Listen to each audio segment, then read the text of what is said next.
عبداللہ ابن عمر سے مروی ہے کہ نبی صلی اللہ علیہ وسلم نے فرمایا 2 خصلتیں یا 2 عادتیں ایسی ہیں کہ اگر کوئی مسلمان بندہ ان کی پابندی کر لے تو جنت میں داخل ہوگا. پابندی اور وہ بہت آسان ہے مگر ان پر عمل کرنے والے بہت کم ہیں.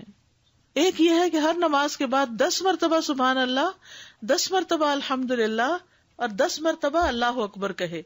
تو زبان کی ادائیگی کے اعتبار سے 150 بار ہے، یعنی ساری نمازوں میں، مجموعی طور پر 5 نمازوں کے بعد، اور ترازو میں 1500 ہوں گے. اور جب سونے کے لیے اپنے بستر پر آئے تو 34 بار اللہ اکبر، 33 بار الحمدللہ اور 33 بار سبحان اللہ کہے. زبان کی ادائیگی کے اعتبار سے تو یہ 100 ہے مگر میزان میں یہ تسبیحات 1000 ہوں گی. رات کو جو سوتے ہوئے پڑھے جاتے تسبیحات فاطمہ، سب تھکاوٹ اتارنے کے لیے.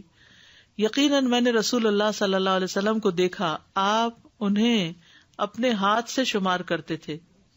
صحابہ نے پوچھا اللہ کے رسول یہ کیسے ہے کہ یہ آسان عمل ہے مگر ان پر عمل کرنے والے تھوڑے ہیں؟ آپ نے فرمایا سوتے وقت میں کسی کے پاس شیطان آ جاتا ہے اور پہلے اس سے کہ وہ تسبیح پوری کرے وہ اسے سلا دیتا ہے، اور اسی طرح اس کی نماز میں شیطان آ جاتا ہے اور یہ تسبیحات پڑھنے سے پہلے ہی کوئی کام یاد دلا دیتا ہے.